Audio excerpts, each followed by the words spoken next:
আমি চললাম আমার রবের পথে, তিনি আমাকে পথ দেখাবেন। এই আয়াতটা খুবই মনে শান্তিদায়ক আয়াত। জীবনে অনেক কিছু হয়ে যাবে, কিন্তু এই আয়াতটা যদি তেলাওয়াত করতে পারেন ভিতরে ভিতরে আল্লাহকে পাবেন। ইন্নী যাহিবুন ইলা রব্বি সায়াহদিন, আমি ছুটলাম, আমি চললাম আমার রবের দিকে, তিনি আমাকে পথ দেখাবেন।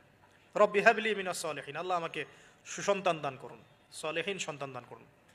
ফাবাশশারনাহু বিগুলামিন হালিম, আল্লাহ বলছেন আমি তাকে সহনশীল সন্তান দান করলাম, সহনশীল সন্তান দান করলাম। এবার ফালাম্মা বালাগা মাআহু সা'য়া, এবার যখন বাচ্চাটা বাবার সাথে দৌড়াদৌড়ি করা শিখলো, মানে এই যে 10, 12, 14 বছর বয়স, এই সময় বাচ্চাগুলো আরও বেশি আকর্ষণীয় হয়। শেষ বয়সের বাচ্চা, এত দোয়া করার পরে একটাই বাচ্চা, একটাই ছেলে, শেষ বয়সের, কেবল বড় হচ্ছে, বাবার সাথে মানে দৌড়াদৌড়ি করতে শিখছে, সন্তানের প্রতি বাবার ভালোবাসা আরও গাঢ় হচ্ছে। আল্লাহ পাক তখনই পরীক্ষা নিলেন, যাতে দেখতে চান আল্লাহ পাক আমার ভালোবাসা বেশি না তোমার সন্তানের প্রতি ভালোবাসা বেশি। সন্তানকে পেয়ে আবার আমাকে ভুলে যাওনি তো? সুবহানাল্লাহ, সুবহানাল্লাহ। এবার ফালাম্মা বালাগা মাআহু সা'য়া, যখন সন্তান ছোটাছুটি করা শুরু করলো, দৌড়াদৌড়ি করতে শিখলো, ক্বালা ইয়া বুনাই, ইব্রাহিম আলাইহিস সালাম বলছেন, হে আমার সন্তান, ইন্নী আরা ফিল মানামি আন্নী আযবাহুকা, আমি আমার স্বপ্নে দেখেছি আমি তোমাকে জবাই করছি। এই কথাটা কিন্তু তিনি গিয়েই তাকে বলেন নাই। তিনি সন্তানকে নিয়ে হাঁটছেন হাঁটছেন হাঁটছেন, কাবাঘর থেকে প্রায় 8 কিলোমিটার দূরে চলে গেছেন, যেখানে কুরবানি করি মিনা প্রান্তরে, 8 কিলোমিটার দূরে চলে গেছেন। সেখানে গিয়ে তিনি বলছেন যে বাবা আমি স্বপ্নে দেখেছি আমি তোমাকে জবাই করছি। আগে কিন্তু বলেন নাই যে আমি স্বপ্নে দেখেছি তোমাকে জবাই করছি, চলো আমার সাথে। জেনে ইসমাইল আলাইহিস সালাম জেনে শুনে যাননি ওখানে যে আমাকে ওখানে গিয়ে জবাই করবে আব্বা, অ্যাটেম্প্ট নিবে। তিনি আগে জানতেন না, ইসমাইলও আগে জানতেন না। যখন তাকে নিয়ে গেছেন, ওই স্পটে নিয়ে গেছেন যে যেখানে জবাই করবেন বা মনস্থ করেছেন, ওইখানে গিয়ে তিনি বলছেন যে ইন্নী আরা ফিল মানামি আন্নী আযবাহুকা, বাবা আমি স্বপ্নে দেখেছি আমি তোমাকে জবাই করছি। ফানজুর মাযা তারা, তোমার রায় কি আমাকে বলো, তুমি কি ভাবছো আমাকে বলো। যেমন বাবা, আর যেমন বাবা তেমন সন্তান হচ্ছে এখানে বড় কথা হবে, যেমন মা তেমন সন্তান। কারণ মা বলেছিল এক সময় আপনি কোথাও যাচ্ছেন আমাদেরকে ছেড়ে, তাই না, মনে আছে? ও আচ্ছা, আল্লাহ আদেশ করেছেন, তাহলে আল্লাহ আমাদেরকে ধ্বংস করবেন না। ঠিক ওই রকম মায়ের গর্ভ থেকে এই সন্তান যে বলছে যে ইয়া বাতি, হে আমার আব্বা, ইফআল মা তুমার, আপনি করেন, আপনাকে যে আদেশ করেছে আল্লাহ পাক আপনি সেটাই করেন। সাতাজিদুনি ইনশাআল্লাহু মিনাস সাবিরিন, ইনশাআল্লাহ আপনি আমাকে ধৈর্যশীল পাবেন। একটা ছেলে আমাকে দেখেন এই জেনারেশনের একটা ছেলে যে এইভাবে আল্লাহর জন্য জীবন দেওয়ার জন্য প্রস্তুত আছে। দেওয়ার দরকার নেই জীবন, আল্লাহর জন্য জাস্ট 5 ওয়াক্ত নামাজটা পড়ুক, আল্লাহর জন্য 5 ওয়াক্ত নামাজ পড়ুক, ফজর সহ আল্লাহর জন্য রেগুলার তাহাজ্জুদ পড়ে, জীবন দেওয়া বহুত দূরের কথা, এটা হাইয়েস্ট লেভেল, এটা আমি বলতে চাচ্ছি না। আল্লাহর জন্যে কোরআনটা হিফজ করেছে, একটা পড়া হিফজ করেছে, বা অ্যাটলিস্ট আল্লাহর জন্য কোরআন তেলাওয়াত করা শিখেছে, জাস্ট রিসাইট করা শিখেছে। আল্লাহর জন্যে মানে কোনো মাদ্রাসায় বা কোনো ওস্তাদের কাছে বা কোনো কোর্সে 6 মাস, 1 বছর, 2 বছর পড়াশোনা করেছে, আল্লাহর জন্য একটু দাওয়াতি কাজ করেছে, আল্লাহর জন্য একটা বই লিখেছে, আল্লাহর জন্য দিন প্রতিষ্ঠার কিছু চেষ্টা করেছে, মানে আল্লাহর জন্য কিছু করেছে। এই এখনকার যে হিউজ জেনারেশনটা আছে, লাখ লাখ কোটি কোটি ছেলে মেয়ে, এখান থেকে আপনি আমাকে 5% ছেলে মেয়ে দেন, ইনশাল্লাহ দিন কায়েম করে দিব বাংলাদেশ, ইনশাল্লাহ 5% দেন খালি, খুঁজে বের করেন প্রত্যেকটা ঘরে ঘরে একটা করে এরকম ছেলে আছে নাকি যে বলতে পারে যে ইয়া আবাতি ইফআল মা তুমার সাতাজিদুনি ইনশাআল্লাহু মিনাস সাবিরিন। কি শিক্ষা মা দিয়েছেন ছেলে সন্তানকে, কি শিক্ষা মা দিয়েছেন সন্তানকে, কি শিক্ষা মা দিয়েছেন সন্তানকে। আর এরকম মাই বা কোথায় পাবেন এখন আপনি, এরকম মাই বা কোথায় পাবেন বাসায় বাসায়, সব স্টার জলসা জি বাংলা মা এখন। হ্যাঁ, ঘরে ঘরে এগুলা মা সব এখন, স্টার জলসা মা, জি বাংলা মা, হলিউড বলিউড ঢালিউড সব ভর্তি। এদের তো মানে কি, এদের জীবনটাই পাশবিক, এদের জীবনটাই পাশবিক। এমন মাদেরকে, স্ত্রীদেরকে আমরা ঘরে নিয়ে আসতেছি যে স্বামীর হায়াত কমায় রেখে দিচ্ছে একেবারে, সারাদিন দুনিয়া দুনিয়া দুনিয়ার দুনিয়া। হাজারার মতো মা ছাড়া কি ইসমাইলের মতো জেনারেশন আসবে কিনা বলেন দেখি? হাজেরা আলাইহিস সালামের মতো মা ছাড়া ইসমাইলের মতো জেনারেশন সম্ভব? আর ইসমাইলের মতো জেনারেশন না পেলে বাংলার জমিনে বা সারা বিশ্বে দিন প্রতিষ্ঠা হবে? কোনোদিনও সম্ভব না। তো ইসমাইল আলাইহিস সালামের এই কথার পরে, এই কথা যখন বাস বাবা তো এখন বুঝে ফেললেন যে আমার ছেলে তো যেই সেই ছেলে না, সে আবার ইনশাআল্লাহ বলেছে, ইনশাআল্লাহু মিনাস ফালাম্মা আসলামা ওয়া তাল্লাহু লিল জামিন। আল্লাহ পাক এত চমৎকার করে কোরআনের মধ্যে মানে আয়াতগুলোকে নিয়ে এসেছেন বালাগাত এত উঁচু মানের। ফালাম্মা আসলামা, যখন তারা দুজনে আত্মসমর্পণ করলো। কিসের সামনে আত্মসমর্পণ করলো? আল্লাহর হুকুমের সামনে আত্মসমর্পণ। এটাই ইসলাম। ইসলাম মানে কি? এই যে এইটা ইসলাম, আল্লাহর হুকুমের সামনে মাথা নত করার নাম ইসলাম। আর আমরা তো প্রত্যেকটা কাজের পিছনে লজিক খুঁজি। নামাজ কেন পড়তে হবে, রোজা কেন রাখবো, জাকাত কেন দিব? তো তোমাকে কেন খুঁজতে কে বলেছে? আল্লাহ বলেছেন তাই করব, রাসূল বলেছেন তাই করব, আল্লাহ নিষেধ করেছেন তাই করব না, রাসূল নিষেধ করেছেন তাই করব না। এত যুক্তি দর্শনের কি দরকার? সব তো আমার মাথায় ধরবে না। এই যে ফালাম্মা আসলামা, এই যে ইসলাম শব্দটা এখানে আছে, ফালাম্মা আসলামা, যখন তারা দুজন ইসলাম কবুল করলো না, এখানে যখন তারা দুজন আত্মসমর্পণ করলো, আল্লাহর হুকুমের সামনে মাথা নত করলো, ওয়াতাল্লাহু লিল জাবিন, ডান দিকে উপর করে কাত করে শুইয়ে দিল সন্তানকে, জবাই করার সময় যেমন করে শোয়াই আমরা, ব্যাস এই পর্যন্ত ঘটনা। তারপরে আল্লাহ পাক বলছেন ওয়ানাদাইনাহু ইয়া ইব্রাহিম, তখন আমরা ইব্রাহিমকে আওয়াজ দিলাম, হে ইব্রাহিম, হে ইব্রাহিম, হে ইব্রাহিম, কদ সাদ্দাকতা রুইয়া, তুমি তোমার স্বপ্নকে সত্যায়ন করেছো, তুমি তোমার স্বপ্নকে সত্যায়ন করেছো। দেখেন, এটা স্বপ্ন, এটা কিন্তু জিবরাইল আলাইহিস সালাম এসে সরাসরি ওহিও করেন নাই, যে যেমন এসে সরাসরি বলা যে আপনার সন্তানকে কোরবানি করতে হবে। তিনি স্বপ্ন, এটা আরো বড় পরীক্ষা।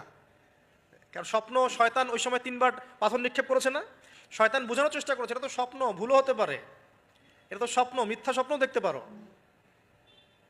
তখন তিনি 3 বার শয়তানকে পাথরও মেরেছেন, মনে আছে? ওইটা কিন্তু হাজিরা এখনো করছেন না?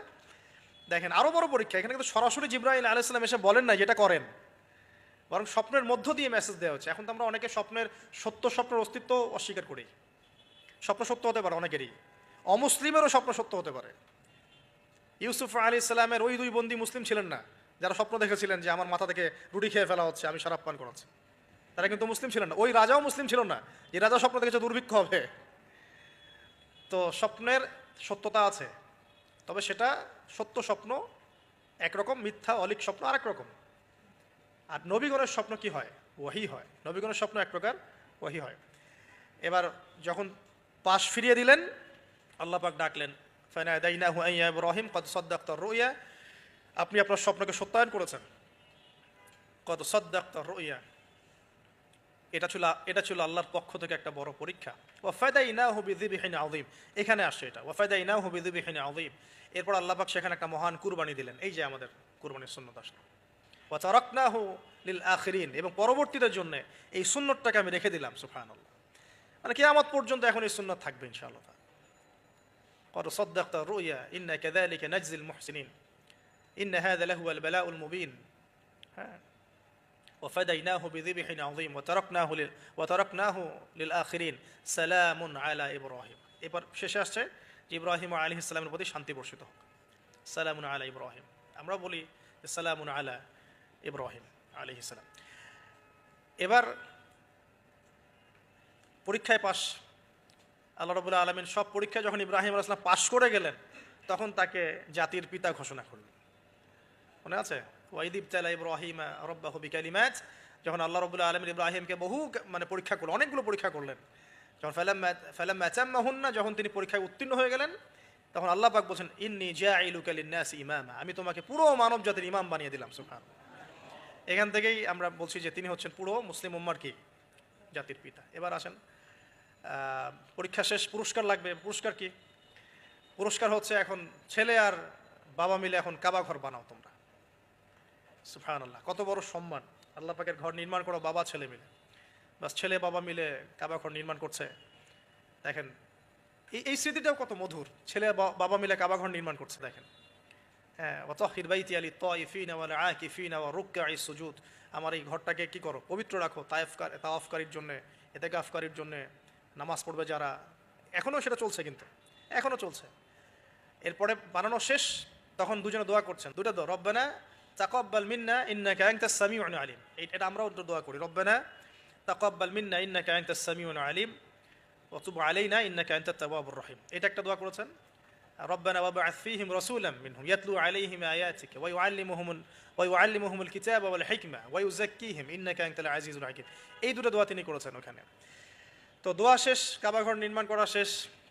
ইব্রাহিম আলাইহিস সালাম 200 বছর বেঁচে ছিলেন, বলা হয় তিনি 200 বছর বেঁচে ছিলেন। এরপরে তিনি যখন ফিরে গেছেন কেনানে, তখন গিয়ে শুনেছেন তার এই স্ত্রী সারা আলাইহিস সালামও গর্ভবতী হয়েছেন। মাশাআল্লাহ, এবং তিনি অবাক হয়েছিলেন যে এই বয়সে গর্ভবতী কীভাবে। সূরা হিজরের মধ্যে ঘটনাটা আছে যে 2-3 জন ফেরেশতা এসেছেন বাসায় মানুষের রূপ ধরে। তাফসিরে দেখেছি তাদের নাম, একজন জিবরাইল, একজন মিকাইল, একজন হচ্ছে ইসরাফিল আলাইহিস সালাম। তিনজন এসেছেন মানুষের রূপ ধরে।